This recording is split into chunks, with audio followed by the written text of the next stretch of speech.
everyone. If you've been with us for the past couple of hours, then welcome back to the virtual open house. If this is your first session, then welcome. We're very glad to have you here.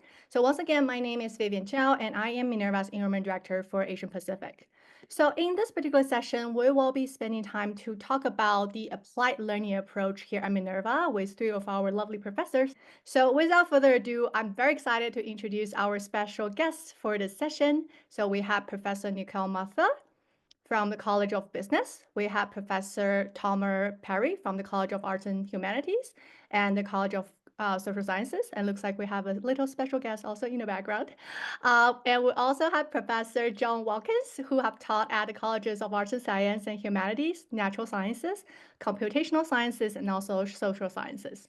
So welcome, professors. It's a great pleasure to have you all here with us today. So if you could just quickly say hi to the audience and share a bit more about yourself, that'd be great. Professor Mather, would you want to get us started? Thank you, Vivian, and thank you to the Minerva team for organizing this, and welcome everyone. My name is Nikhil Mathur. I've been teaching at Minerva since 2018, primarily in the College of Business and also in the Capstone series, which presumably students will take on towards the end of their time at Minerva, but specifically in the strategic finance track. We're a small shop and we're proud of what we do, and I'm happy to hear your questions and help you figure out the right fit here. After this, I'll popcorn over to Professor Perry. Hi, my name is Tomer Perry, and this is Professor Luna. Say hi, Professor Luna. Hi, Professor Luna. She teaches monster trucks. And I teach philosophy and political science or social sciences. I've been spending most of my, I'm at the College of Social Sciences and Arts and Humanities, and spending most of my time in the last 6 years or so teaching and also being lead instructor for one of our cornerstones called Complex Systems. So kind of introduction to social sciences with complexity science. Also have taught some of the capstone seminar that Nikhil talked about and some tutorial, including one called Ethics for the Future, Ethics for Tech, that was for computer science majors as well. And with that, I'll popcorn to our cornerstone connoisseur, Professor Wilkins. Hi, I'm John Wilkins. So I've been here since 2018, same as Professor Mather. And so I've taught across several of the colleges, particularly in that first year curriculum. In the upper level courses, I teach in the College of Computational Sciences and in the College of Natural Sciences. I'm a theoretical evolutionary biologist by training, but with a very broad interest in a lot of things, which is also something I really appreciate about Minerva. A lot of people have broad interests, and it really helps to draw these sort of connections, like you saw mentioned in the video. It's very broad connections across disciplines and across classes, and gives this a really nice feel. Great. Thank you, professors. I'm sure everybody sitting in the audience today are very excited to learn more about the academics here at Minerva. So just make sure everyone can get the most out of today's session. Can you guys please give us a quick overview of the academics, specifically what we teach and how we teach? So Professor Perry, I'm going to hand it over to you so that you can get us started with the presentation. Thank you very much. Very excited. So I wanted to say that teaching at Minerva looks very different than, academics in school looks very different than other places. Minerva is different, not just in the student experience, live around the world, travel, but what we teach and how we teach is very different. And in particular, we have, as Vivian has also mentioned already, and you saw in the video, what we call scaffolded curriculum. So things build on top of each other, and it's not like you don't just grab random courses, whatever you need to finish your degree. And in particular, we have this 4-year structure. The first year is foundation, and Prof. Wilkins and I already mentioned a little bit our cornerstones. These are mandatory classes that everyone has to take, and they are incredibly interdisciplinary. They are unlike any other courses that you'll take in any other university. So it kind of takes away your choice for first year, but at the same time gives you like a really broad foundation across all the colleges, and also kind of gives everyone common language, what we call the HCs, the habits of mind, foundational concepts, that you can then apply throughout your years. Second year, you pick a major, you start taking your core courses in one or two fields of your choice, and really From there on, you have a lot more control over what you study. But again, our majors and minors are such that they kind of build on top of each other. So it's not like you take, like when I took a political science major, I took some courses that were actually really philosophy courses, some that were economics courses, and that counted as my political science degree. That's not how we do it. So you have like kind of a political science sequence of courses. So you start that in the year two. And in the year three, you really kind of drill down into those kind of upper level courses. And year four is what we call synthesis, is where a lot of our students spend much of their time on their capstone project, which is kind of like an undergraduate thesis, which is again a very unique thing at Minerva where everyone does that. Everyone does a capstone project. It's not just like an excellence route or something like that. And that's a really interesting and exciting thing. We can maybe talk a little bit more about it or at the Q&A, where students get to come up with a research or product project and pursue it as part of their education. So work on it on the clock as part of their credit, get guidance from faculty, and complete it in the fourth year. Thank you, Professor Perry. So Professor Watkins, here at Minerva, we teach very differently, right? And I think the first year of experience is definitely one of its kind, where we don't throw a bunch of intro classes to the students, but rather we have them focus on 4 cornerstone courses, as we call them here at Minerva, right? Can you tell us a bit more about how that works? Yeah. So as Professor Perry was saying, in some ways these are not sort of like 101. This is not, you don't come in and start taking chemistry 101. These are very different types of courses. These are the 4 courses that you take. Each one lasts the entire year, so you're taking 4 courses each semester, and these are the 4 courses you are taking. And rather than sort of trying to give you content like a chemistry 101 class would, they are really based around building skills and giving you foundational knowledge that you can then use when you start really engaging with that sort of really subject specific content that we get into starting in the second year. You are able to engage with that material much more deeply. We've got it divided into 4 courses, each of which is sort of associated with one of 4 of the colleges. And we've also got this idea of, we've sort of broken down what we're trying to teach into the sort of broad categories of skill sets that are largely correlated with this. So formal analyses is the cornerstone course associated with the Computational Sciences College. This is associated with critical thinking. So there's some formal logic, statistics, basically a lot of quantitative and introduction to computation.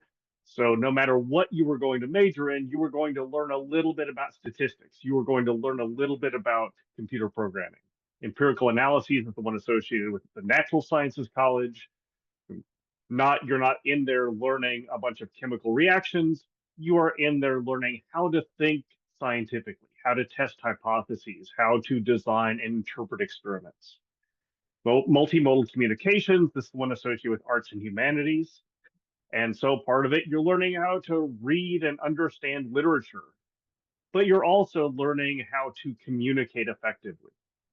And that is both in written and in oral form. So you will learn how to start thinking about how to interpret music, and you will learn about how to start interpreting and analyzing film. And you will also learn how to communicate effectively in a video format. And finally, complex systems. I think this is probably the one that in some ways is most different and most innovative at Minerva. It's the social sciences one, and this idea of that we have this entire set of our curriculum built around complex systems. The fact that most of the things that we care about in the world involve very, very complex interactions, and giving tools to think about that. But in addition, this is associated with this core skill of interacting effectively. So there are a lot of things here that don't feel sort of academic in the traditional sense. They are actually about how to interact with your peers, how to take responsibility for your own decisions, how to manage your own learning, how to manage and leverage your own emotions.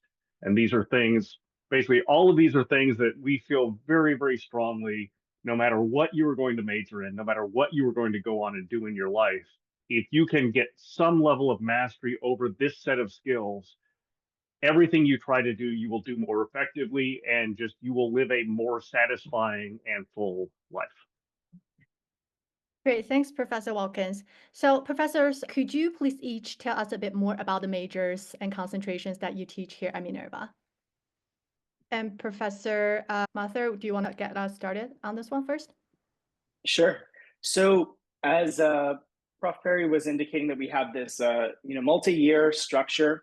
It goes from your first year foundation, then into your second year direction, and that's where the majors become a little bit more relevant. So Prof. Wilkins was talking to you through about the idea of our cornerstone classes. And so the key thing, what happens there is you learn habits of mind and foundational concept. We short form that to HCs.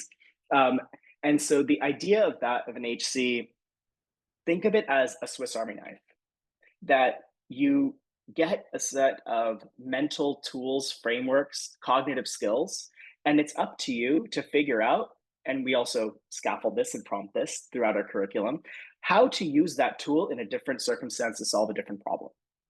So that's where these majors become more relevant, is after we've given you the tools, where you apply them in these different areas. So for example, I am in the business college. And so of course, in the business college, we offer multiple laterals, primarily around marketing, finance, and operations, and then new business ventures, scalable growth, enterprise. They cut through courses in different ways. So we ultimately have 6 concentrations.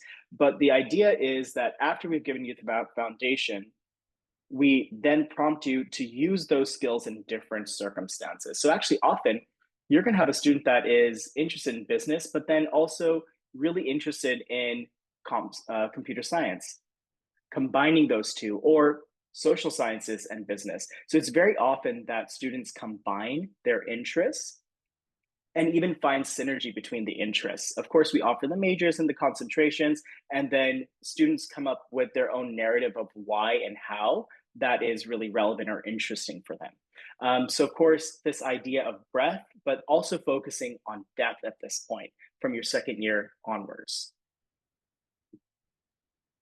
Great, thanks, Professor Master.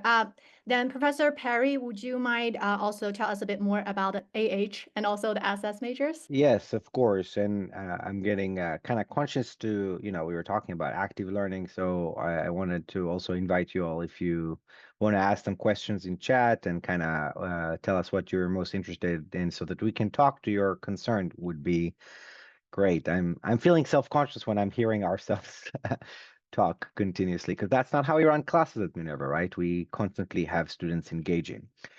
So just a couple of words about arts and humanities and social sciences. I'll start with social sciences. As you can see, we have these concentrations that are somewhat more traditional: cognition, brain, and behavior. That's our more psychology, and then economics and society, and then politics. There are political science, economics, and psychology style concentrations, but they're already different than what you would get in other places, because they're much more coherent, right? As I said, when I did political science as an undergraduate, I did PPE, philosophy, politics, and political science. None of my courses in political science were core political science courses, because I picked whatever I wanted. So I could pick like other courses. So that our concentrations are very coherent. So if you take one of these concentrations, you come with a coherent set of tools to thinking through questions of politics, economics, or psychology. But if you're not the kind of students that wants to get prepared to like an advanced degree in economics or something, we have these other concentrations that you see on the right here. They have some somewhat abstract names like designing societies or theory and analysis in social sciences. So these are concentrations that cut across these different concentrations. So you take a course in psychology, a course in economics, and a course in political science, such that they give you like really coherent set of tools across the concentration. And that's something very, very special. And of course, as Professor Mathur said, you can sometimes you can do a minor in data science with a major in economics or something like that to get like a really coherent. And also in the business, there's all sorts of cross-cutting interests and influences. So we have these 2 types of concentration: some that they go deep into like one of the fields, and another that kind of cut across the field. Right. So for example, someone in chat is asking about the theory and analysis, right? So theory and analysis in social sciences is a concentration that gives you all the theory heavy courses from the cognition, brain and behavior, economics and society, politics and government, right? So you get this concentration that is very, very theory heavy across all these different concentration, as opposed to taking the politics concentration that gives you the theory and also more the kind of like data empirical driven courses of social sciences.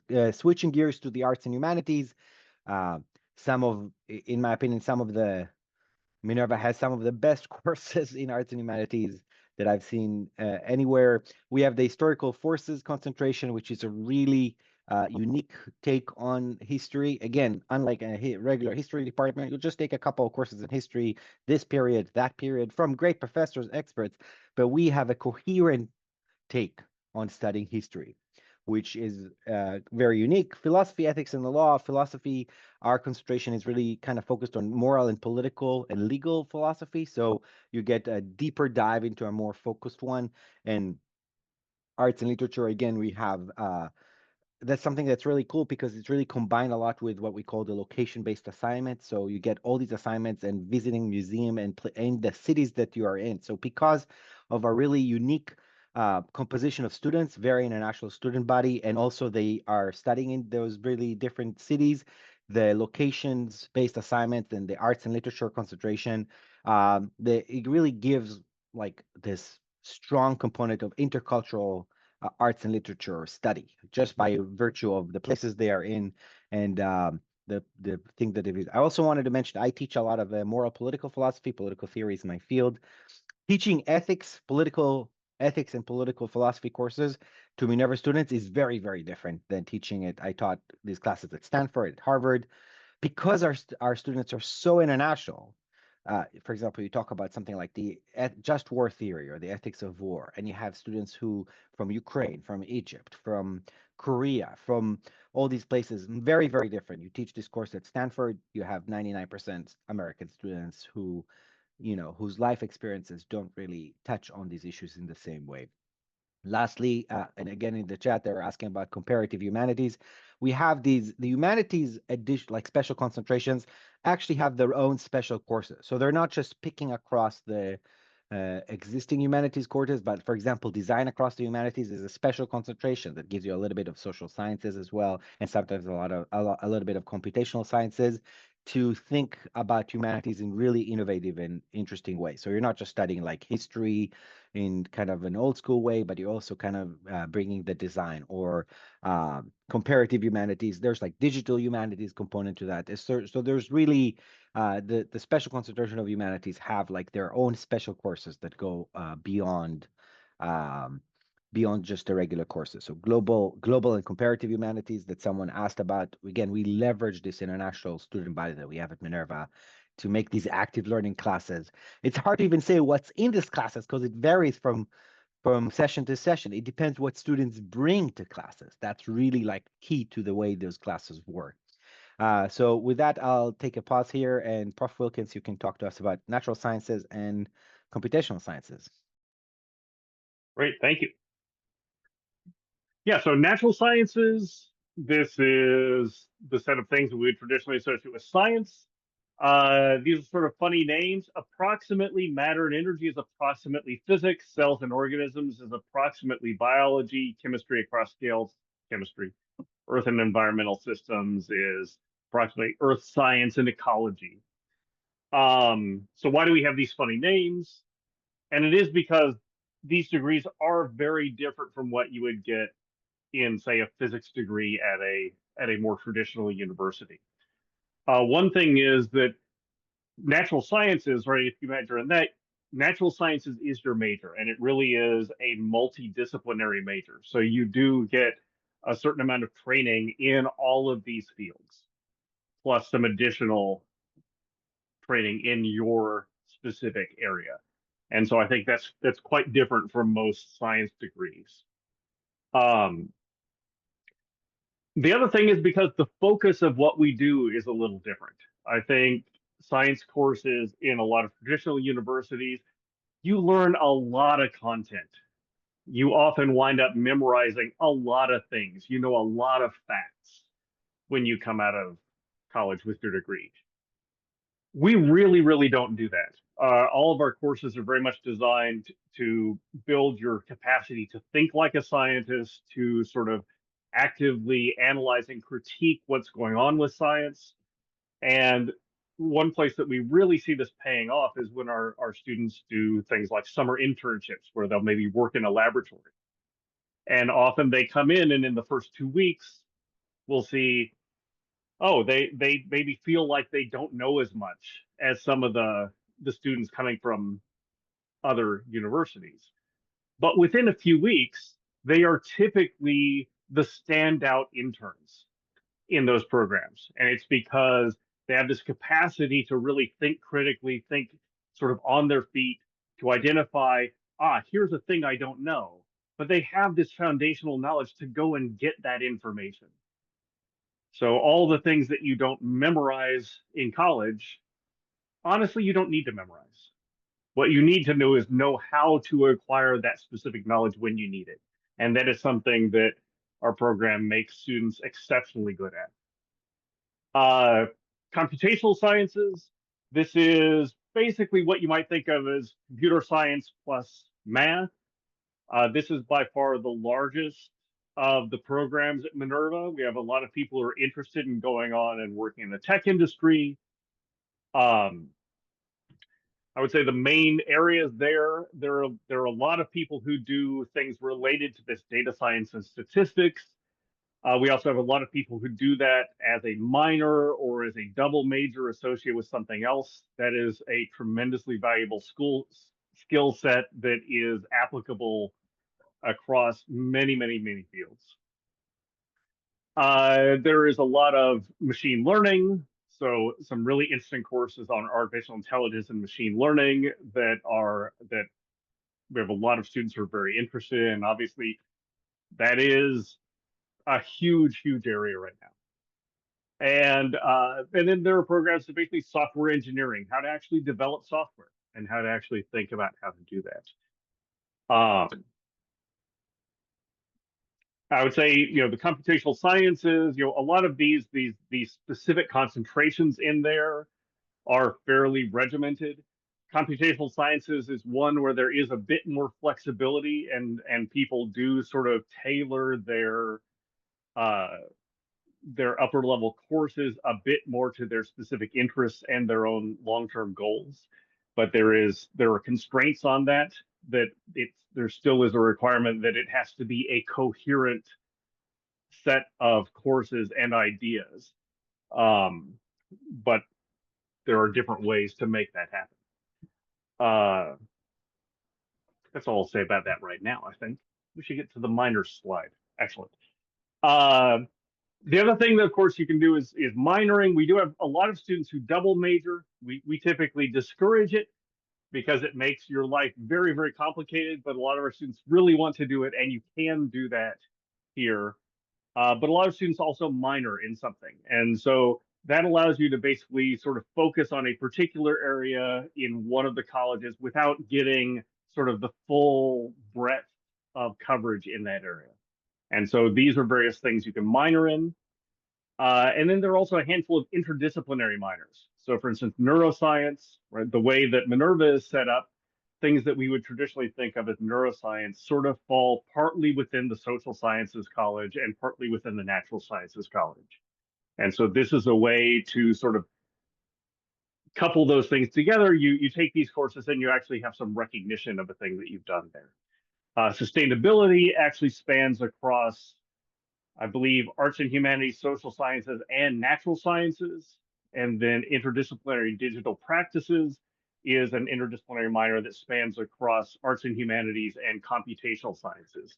And those have been, I think, very, very, very popular in their sort of interesting ways to, when people have, I'm interested in this and I'm also interested in this, we can allow them to do that. But rather than just letting them say, do those things, we build some additional structure. So this sort of scaffolding that we've been talking about that is really core to how all of our majors work, you get that even with these things that span across the different colleges. Wait, I got a question here. I've got to scroll down to get it. Is it possible to say that computer science people interested in computer science need a special talent in mathematics? No. So a couple of things I want to emphasize here. Yeah, so mathematics is one of the tracks within the computational sciences, but there are some of the tracks that are very focused on programming. You do need a willingness to engage with a certain amount of mathematics, but you don't need, certainly nothing that I would call a special talent in it. The other thing I want to emphasize is that this is a nice thing about our cornerstones. We have a few students every single year who come in and who have never written a single line of computer code in their life, who wind up deciding to major in computational sciences and become people who go on and work in the tech industry. So there are, this foundational thing, that's one of the other things it does for you, is it creates this opportunity to explore. And I'm sure the same is true for a lot of the other disciplines as well. It creates this opportunity to get exposure. And there is, if this is the thing that you want to do, the structures and the resources to get you there do exist here. So let me turn it back over to Professor Mather, so that he can tell us a little bit more about this active learning, which is sort of the secret sauce here. Thanks, Prof. Wilkins. So I do want to be aware of the time. So I think that the session ends at 8:45. Is that correct? Okay. So I'm going to give you a quick overview of active and engaged learning, and I'll emphasize the quick part. So every class here at Minerva, we emphasize on small group sizes. And the reason is because there's an incredible level of interaction that occurs. So this is very different from if you think of, in the movies, or you yourself have seen sort of what a college classroom looks like, where you have a professor, a sage on the stage, and everyone is sitting and listening and copiously taking notes, or maybe not paying attention. That cannot happen in a Minerva classroom because it's very small and it's run by you. Each student is responsible for the topic and conversation and the analysis that occurs in the classroom. So it's not a vacuum in terms of how a Minerva classroom can operate. It operates in this technological space, but it feels just so real. And it's very different compared to the traditional format. So very small seminar, not a recorded class, it's a live class. And that depends on each person's interaction and actually the level of preparation.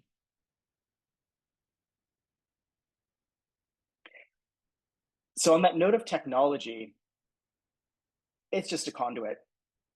You can have a classroom on Zoom, on this platform, on Microsoft Office, Teams. What we use is a specialized platform called Forum.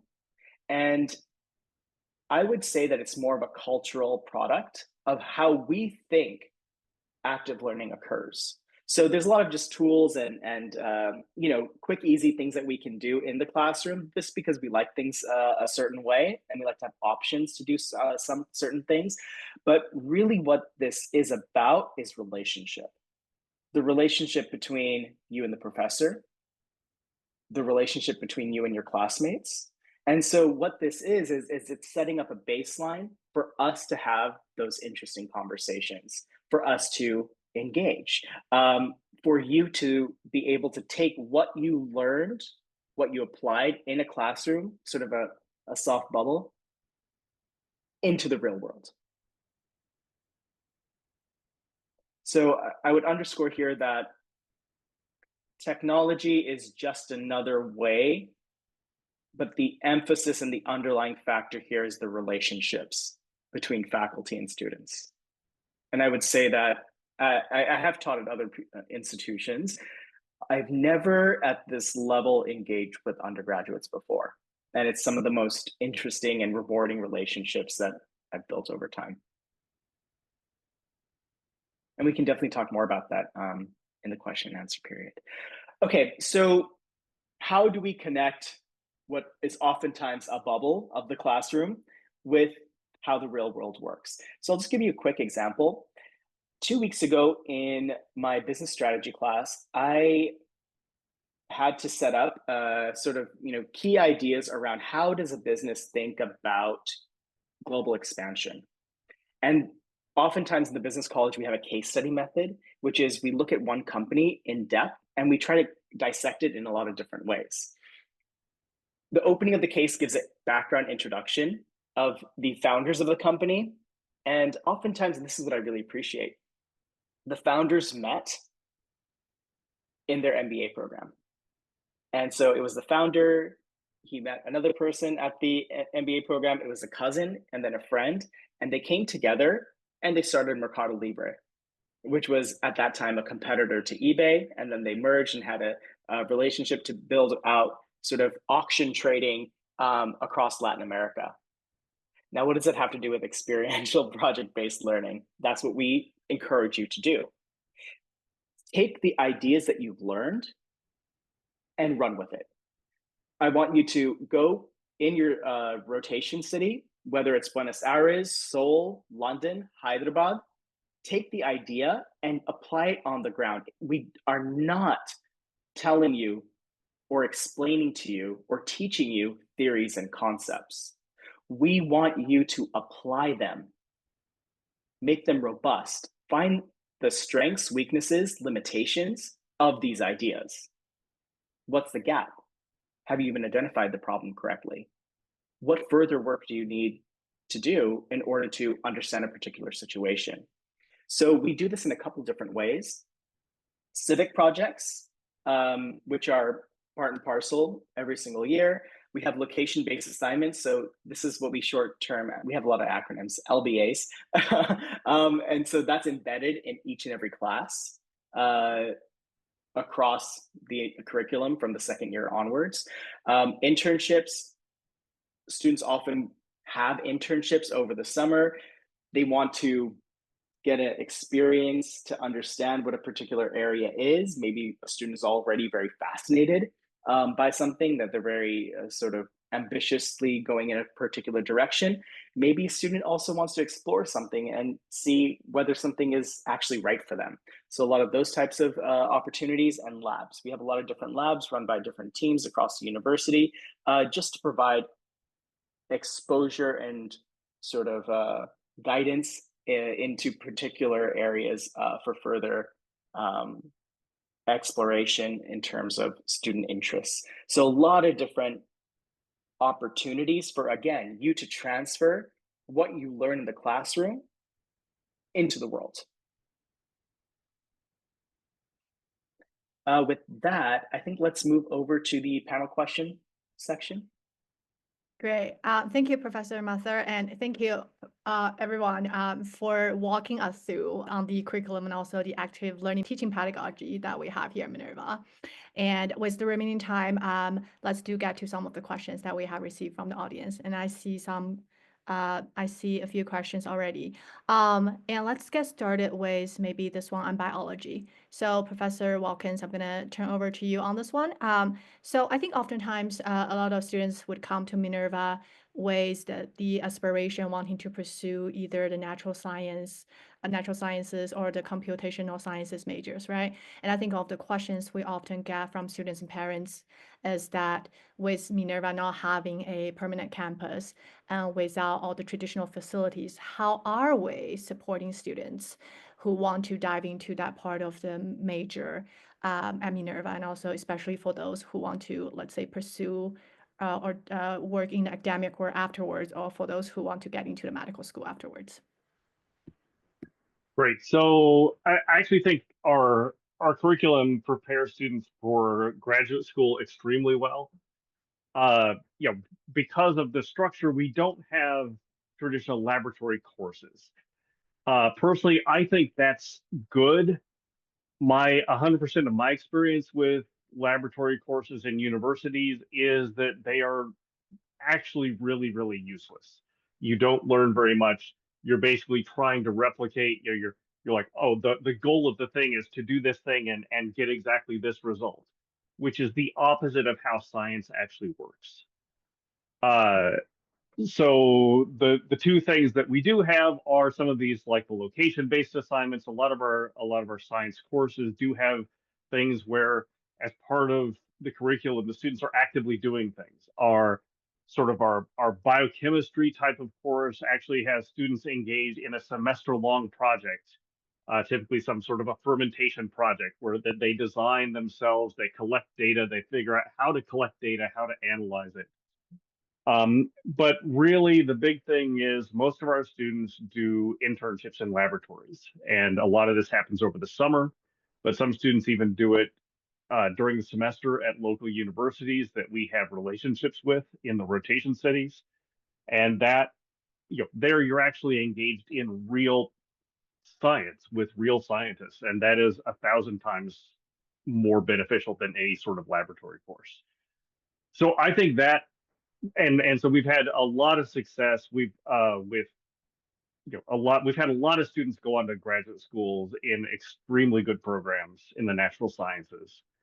We have not had very many people who have been interested in going on to medical school. Now, because medical school has these very specific requirements, I think the people who do want to go to medical school, there are a couple of specific courses that they have to pick up outside of Minerva. Some people, you could do this during the summer, or you could do this during a post-baccalaureate year. For instance, they're going to have very strict requirements. You have to have a year of organic chemistry. And because our curriculum is not structured that way, you don't necessarily have that. Now, I do think you have all of the reasoning skills and the ability to learn that the students who choose to do that very well, do that very easily. Great. Thank you, Professor Watkins. This is definitely very helpful. And I see another question in the chat about student assessments. And I think, Professor Perry, you probably, I'd love you to jump on that question. So I think early on, you sort of walked us through that interdisciplinary approach that we take to the curriculum, right? So given that we don't have exams here at Minerva, how exactly are we evaluating student performance and that learning outcomes, I guess, across the years to make sure that they are building those competencies and they are building that in-depth of academic foundations? Yeah, that's a great question. I was just at a conference at Harvard University last week, and one of the speakers talked about multiple choice exams as pedagogical malpractice. That's how we introduced multiple choice exams. And the reason is that we take one of these multiple choice exams like the SATs or a lot of these standardized testing, you know less about the material after you take the exam. By kind of focusing your memory to recall only specific things, you actually forget a lot of the other things. So even by practicing for the exam, you unlearn some of the stuff you learned at Minerva. So we don't do exams. And exams, I mean, not all exams are multiple choice exams. Those are particularly bad, but in general, we don't do exams because exams are not good for learning, right? We all know how students can cram for the exam. A lot of us have done it, adults, parents. I've done it, uh, and you cram for the exam, you can really get a good grade in the exam, and then you don't know anything about it like 6 months later or a year later. So what we do in terms of assessment, as Prof. Wilkins also wrote in chat, we evaluate students' participation and contribution in class. I added to it just pre-class work, so homework, and also assignments. So assignments are projects that students do and submit. And we have a lot, one of the key ideas is we have a lot of opportunities for assessment. So for example, again, I go back to a lot of the courses I took in undergrad. So of course, some of my economic courses, there was only an exam at the end of the semester. That was the one and only time you were assessed. That's completely terrible. Students didn't show up all semester long. But that's like the extreme. In a lot of my philosophy courses, the first assignment was due like, I don't know, 4 or 5 weeks into the semester. I got it back 7 weeks into the semester. So 7 or 8 weeks into the semester was the first time you got any grades back or any feedback back from the professor. We give students feedback on their engagement in the first week. So by the second week, they give feedback on their first week. And we give them, and these are very low stakes. So if you got a low grade, you're going to have every week opportunities to improve it. We grade a lot. Very tough for the professors. But we grade consistently on student engagement in class and on their assignments such that We have really a ton of feedback for students and a lot of opportunities to improve. And each particular grade is not as important as just like being consistently engaged in class and through the assignment. Great. Thank you, Professor Perry. And also thank you, Professor Watkins, for also elaborating on your insights in the chat for the students as well. So we've talked about a bit more about the curriculum here at Minerva, but I also want to make sure we also get to the other part of how we teach here at Minerva, which is what Professor Mather has sort of walked us through early on in the presentation, right? I think one of the questions we often also receive from students and parents is, how, or given that virtual learning format, right, how are you as professors are interacting with students on a daily basis? And also, are there any opportunities for students to really meet and engage with you one-on-one outside of the class? So Professor Mather, would you mind getting us started on this one? I am constantly engaged with students. It's just like, so normally I think that what happens in a traditional environment is you have your class time, and then maybe if you can hustle up a couple of minutes before class or afterwards, you can catch a professor, and then maybe they hold office hours in some other building across the campus. And then you can meet with them, or if you kind of see them walking by at some point. Minerva is very different. I think most each and every faculty, we hold office hours throughout the entire week, and we meet on the dime, almost the same day, if not the next day, with a student. We're constantly interacting with students in the classroom. So, and to elaborate on some of this exam aspects, I know you guys are very interested in this question, and it's a good question. I wouldn't actually necessarily think it's the most important question, because what we do is assessment and what we do is feedback. So we're actually getting to know you. You're getting to know us. And we have our rubrics, and we try to think about, well, what is the work that you're doing and how could we improve it? And we see this in an assignment, or we see it in in-class participation, or we see it in your pre-class work.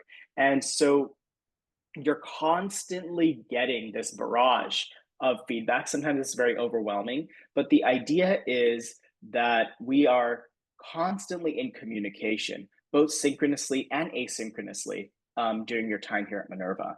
You get to meet and interact with a lot of different professors who give you a lot of different perspectives as well. So it's not just limited to some small range or subset, because as Prof. Wilkins and Perry were indicating earlier, is you go through so many different experiences from your first year, second year, third year, fourth year. And so collecting all of these pieces, and this is really what I think needs to be underscored here, is that there's so much human interaction and relationship, even though kind of at the onset, because I know that you guys aren't in our ecosystem yet, but there's so much relationship dynamic and interaction occurring that isn't immediately sort of obvious from what we normally see in terms of a Zoom.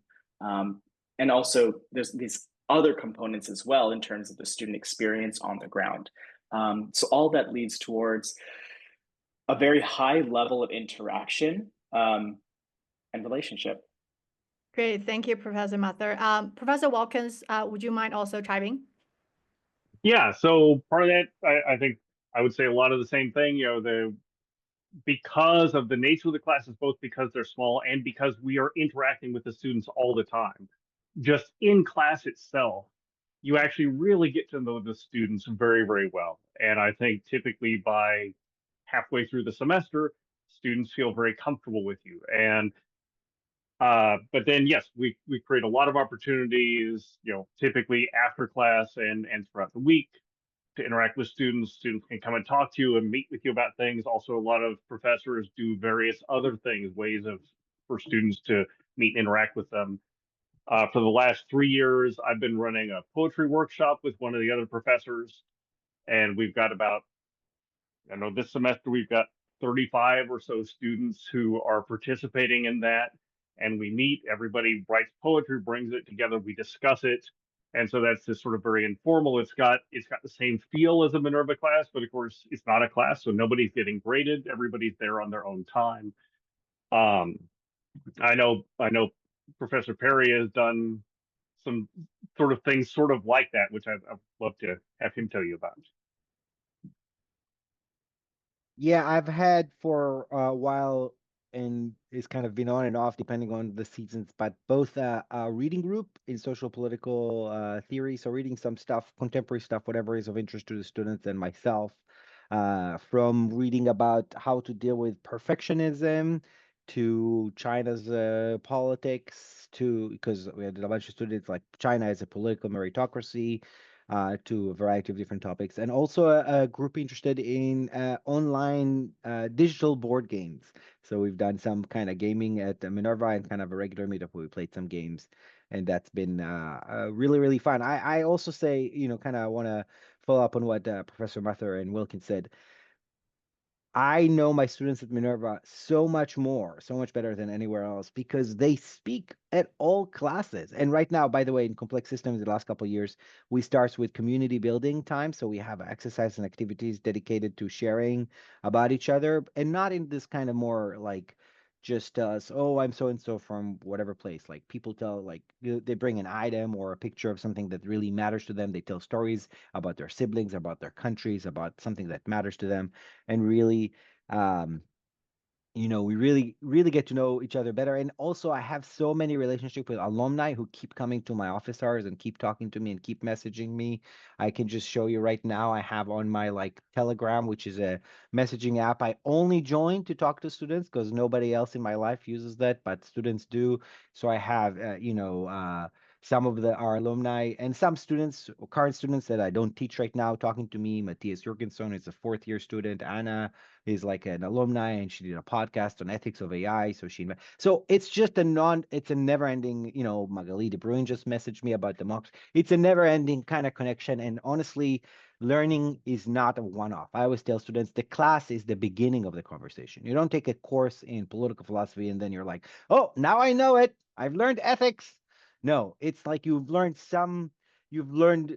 hopefully you've learned to appreciate how difficult the questions are, right? And then it's a lifelong journey of grappling with them, given the changing realities of our time. I mean, look at what's going on in the world. No, a lot of us did not expect this, right? Like a lot of these, like the things that are happening in Europe, in the Middle East, in America, in South America. These are, in Far East, in Korea, in Japan. Those things are like from a political junkie perspective. My mind is continuously blown, and I'm overwhelmed with how complex these situations are, how rough, how hard it is to deal with them. And our students bring those from their life experiences with Korean students, Japanese students, Ukrainian students, Russian students, Mexican students, right? Canadian students, Chinese students. And they constantly grappling with these like questions. And so they talk to me and they challenge me as well. So these are an ongoing conversation. And it's been absolutely the students and the fellow faculty at Minerva, this is why I'll be honest with you all. I don't really love working remotely as much as, but the students and the faculty at Minerva, which are the people I work with, are some of the most amazing people I've met in my life. And, I worked at Stanford and at Harvard, and there's just like these folks are amazing. Great. Thank you, professors, for all of your valuable insights on all of the questions. So looking at time, I think unfortunately we will need to wrap up. Once again, thank you everyone, and thank you, professors, for joining us as well. So for those of you who are currently working on your applications, best of luck, and don't hesitate to contact us if you do need further support. But otherwise, guys, we will be wrapping up the virtual open house for today. So thank you once again for joining us. Have a great weekend and take care for now.